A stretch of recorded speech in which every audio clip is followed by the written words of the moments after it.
paid all the household bills, but my parents moved their friend and her kids into my room for Christmas. So I left and now they're calling me in a panic and reminding me that it's time to pay for the house. I replied them. My name is Ella, and I don't remember exactly when I first realized I was different from my sister, Sarah. Maybe it was when I was 7 and she was 4, watching her play with dolls while I helped Mom with dinner. Or perhaps it was during all those afternoons when I'd peek through our kitchen window, watching other kids playing outside while I scrubbed dishes that were almost too high for me to reach. Ella, homework done? Mom would ask every day after school, her voice sharp with expectation. Yes, Mom, I'd reply, already tying on the 2 big aprons she'd bought me for my 6th birthday. A practical gift, she'd called it. Good, now help me with dinner. Sarah, honey, you can go play. Sarah would skip off, her dark pigtails bouncing, while I'd stand on my tiptoes to reach the counter. Even at 7, I knew better than to complain. She's still little, Mom would say whenever I tried. You're the big sister. You need to help out. Dad wasn't any different. He'd come home from work, ruffle Sarah's hair as she showed him her latest drawing, usually done during homework time, then turn to me with that look I knew too well. How are your grades today, Ella? Not how was your day? Or what did you learn? Just grades. Always grades. All A's, Dad, I'd say, and he'd nod like that was the minimum he expected, because it was. Our house wasn't big, a modest 2-story and a middle class. My friends lived nearby, but I rarely saw them outside of school. There was always something that needed doing: dishes, laundry, helping Sarah with her homework, even though she rarely paid attention or studying to maintain those perfect grades. I remember one particular afternoon when I was 10. I just won first place in the regional math competition, and my parents were beaming as my teacher praised me. You've done such an amazing job raising Ella, Mrs. Peterson said.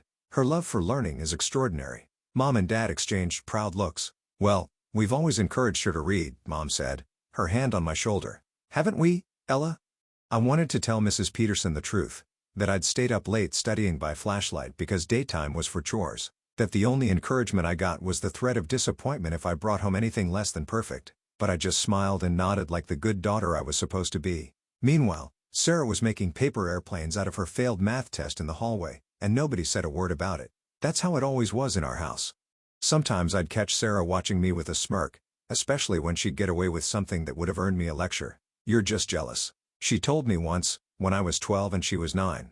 Because Mom and Dad like me better. I remember standing there in our shared bathroom, my hands still wet from cleaning it, looking at her reflection in the mirror I just wiped streak-free. That's not true, I said.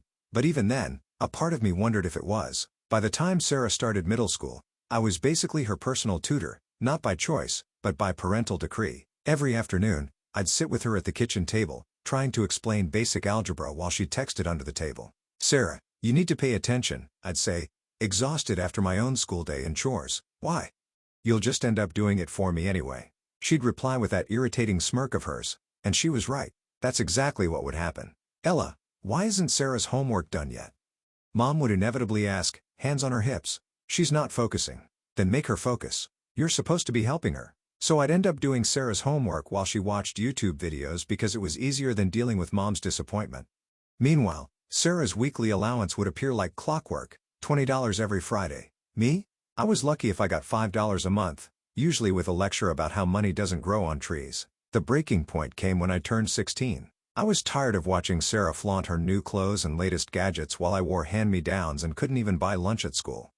That's when I saw the help wanted sign at Joe's Cafe, just 3 blocks from our house. Joe, a gruff man with kind eyes who'd served me countless hot chocolates over the years, hired me on the spot. The work was hard, waiting tables, cleaning up spills, dealing with grumpy customers, but it was mine. For the first time in my life, I was earning my own money. That first paycheck felt like freedom in my hands, $850 for a month of part-time work. I should have known better than to leave it on my desk. Ella, Mom's voice rang through the house that evening. Come down here right now. They were both waiting in the kitchen, my paycheck on the table between them. Dad looked stern. Mom disappointed, expressions I knew all too well. Why didn't you tell us you were making this much? Dad demanded. I just got paid, I stammered. Well, since you're living in our house and eating our food, you'll be giving us half of this, Mom declared. It's only fair. The worst part wasn't even giving up half my paycheck. It was what happened next. A week later, Sarah waltzed into our room wearing brand new Nike sneakers. Look what Mom and Dad bought me with your money, she's saying, twirling around. Guess all that waitressing is good for something after all. I locked myself in the bathroom and cried that night. But it was also when I made my decision. I was getting out of here and college was my ticket to freedom. My parents would never pay for it.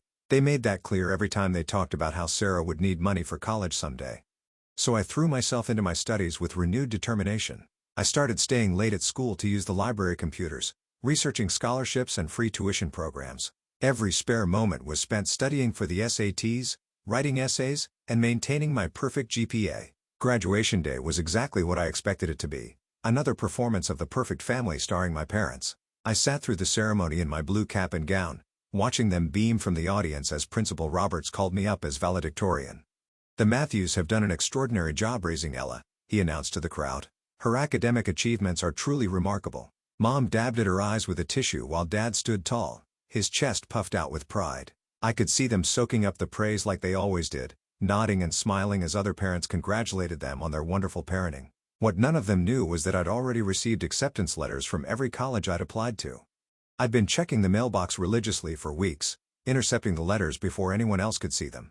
Each congratulations felt like a key to a door I'd been trying to unlock my whole life. But the best one, the one I'd chosen, was from Riverside State University.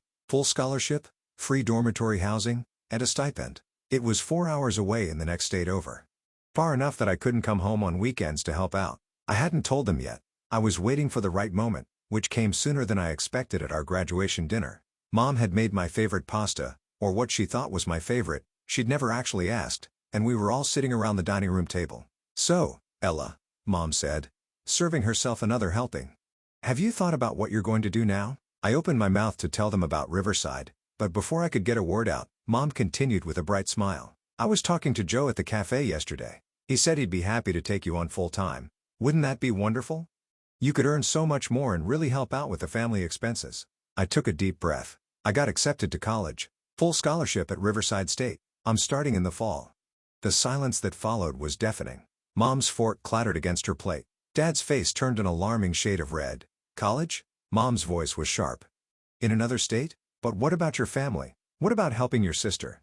"I've been helping my sister my entire life," I said quietly. "This is something I need to do for myself." Dad stood up so abruptly, his chair scraped against the floor. Without a word, he walked out of the room, slamming the door behind him. "Now look what you've done," Mom hissed. Sarah just sat there with a slight smirk, probably already calculating how to get my room when I left. That last summer at home was like living with ghosts. I'd go to work at the cafe, come home, hand over half my paycheck and retreat to my room. Mom and Dad barely spoke to me, just cold, necessary exchanges about bills or dinner times. The money they took from my paychecks, they accepted without a word of thanks. When August came, I packed my bags alone. No tearful goodbyes, no family photos on the front porch, no Dad loading up the car like I saw other students had. Just me, my 2 suitcases, and a bus ticket to Riverside State. "I'm leaving now," I announced that morning, standing in the kitchen doorway. Mom kept washing dishes, her back to me. Dad rustled his newspaper. Sarah didn't even look up from her phone. "Okay," Mom said, like I told her I was going to the grocery store. The bus ride to college was 4 hours of pure relief. With each mile, I felt lighter, freer. My dorm room was small but clean, and my roommate Jenny became the sister I'd always wished I had, supportive, kind, interested in my life.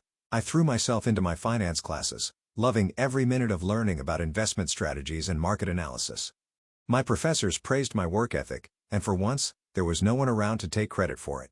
The rare calls home always followed the same pattern. "Sarah's thinking about becoming a model," Mom would say, not asking how I was doing. "She's just waiting for the right opportunity," Dad would add, ignoring my attempts to share my own achievements. In my junior year, Sarah graduated high school.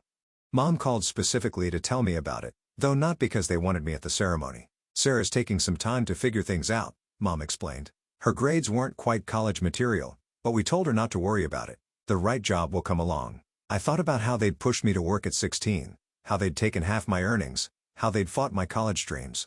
"What's she doing in the meantime?" I asked. "Oh, just exploring her options," Mom said breezily. "We don't want her to rush into anything she's not passionate about." I graduated with honors, my name at the top of the dean's list. Jenny's family cheered for me at graduation since mine didn't come.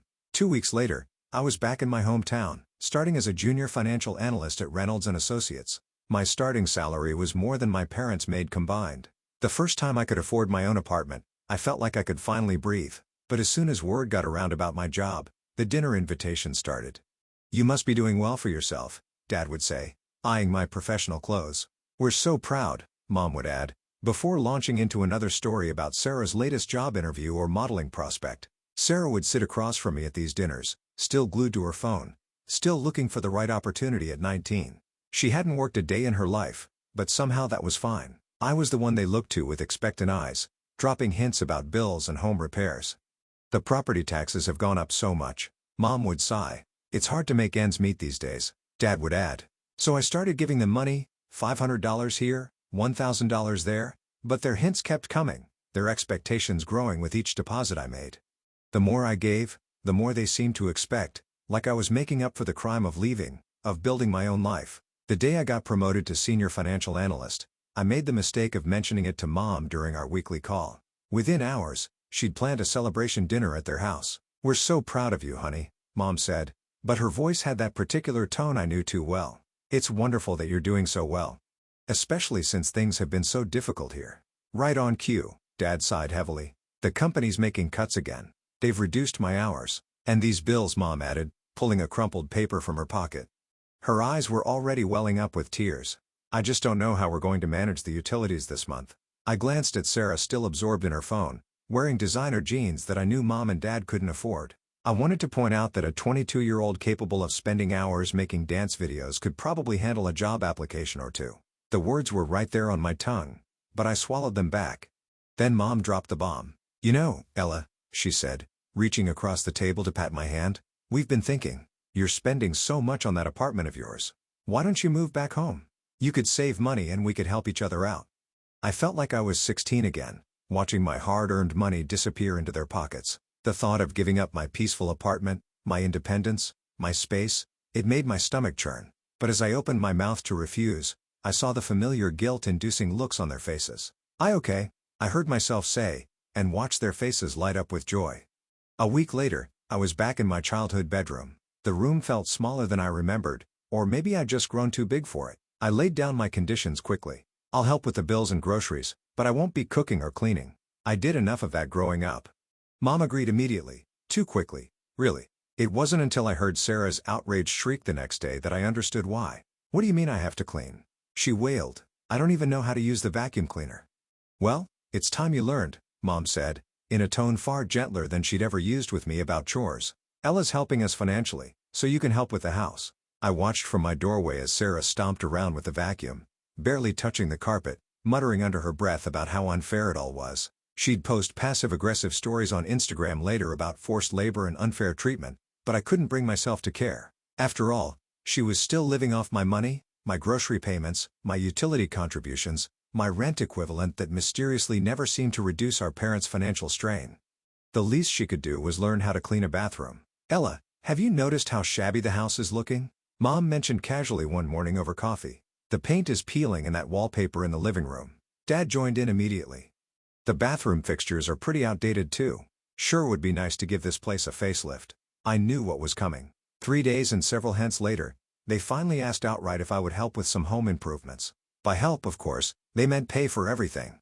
I ended up spending nearly $30,000 on repairs and renovations.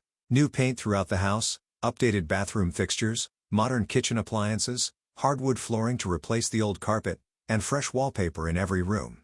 I even had the exterior painted and the garden landscaped. The transformation was remarkable, I had to admit. The house looked like something out of a home improvement magazine. And suddenly, our house became the social hub of the family. "You must come see what we've done with the place," Mom would say on the phone to relatives and friends. "We've made such wonderful improvements." I'd sit quietly during these gatherings, watching Mom and Dad beam with pride as guests praised their beautiful home and excellent taste. Not once did they mention that I'd funded the entire renovation. Not once did they acknowledge that their improved lifestyle came from my bank account. As Christmas approached, they planned their biggest gathering yet. Mom invited every relative within driving distance, plus all their friends. "It'll be perfect," she kept saying. "Everyone will see how well we're doing." I spent a fortune on gifts for everyone, including a new laptop for Sarah that she'd been hinting about for months. Christmas Day arrived and the house was packed with people admiring the renovations and enjoying the catered food, which I'd also paid for. When it came time to exchange gifts, I watched as Sarah unwrapped a brand new iPhone from our parents, complete with all the accessories. Her squeal of delight could probably be heard next door. My gift from them? A bath set from the drugstore. The kind you buy last minute when you've forgotten someone. I didn't say anything. I just smiled and thanked them, then watched as everyone opened the expensive gifts I'd bought them. Nobody seemed to notice the disparity. Nobody seemed to care. The party was winding down when Mom cleared her throat to make an announcement. Linda and her kids are staying with us for a few days, she said, gesturing to her friend from out of state. Linda smiled warmly, her 2 teenage children looking tired after the long drive. That's nice, I said, already thinking about how cramped the living room would be with 3 people sleeping there. But Mom wasn't finished. Ella, you'll need to clear your things out of your room. Linda and the kids will be staying there. I stood there in the middle of the living room, still processing what I'd just heard.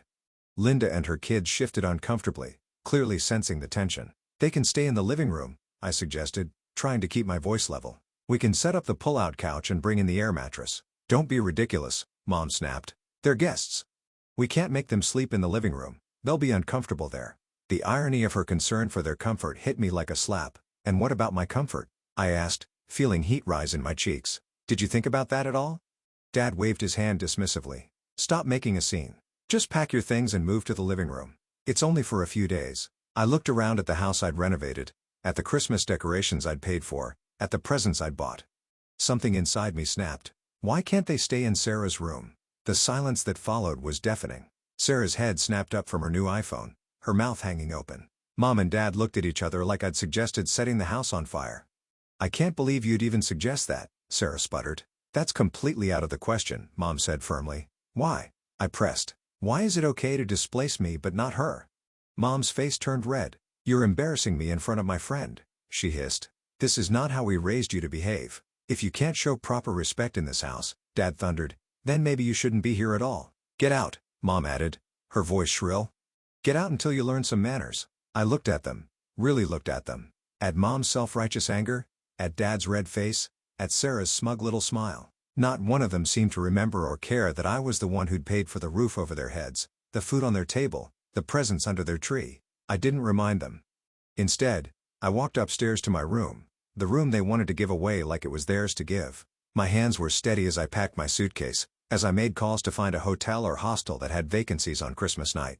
The Paradise Inn, a small hostel on the edge of town, had 1 room left. I booked it immediately. 20 minutes later, I walked down those beautiful hardwood stairs I'd paid for, carrying my suitcase.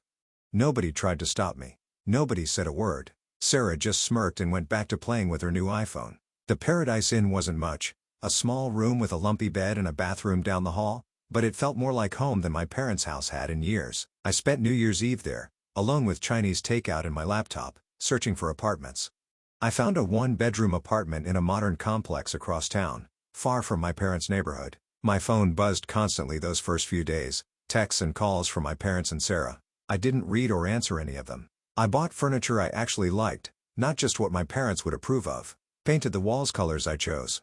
Created a space that was entirely mine. 2 weeks after I moved in, Mom finally caught me off guard.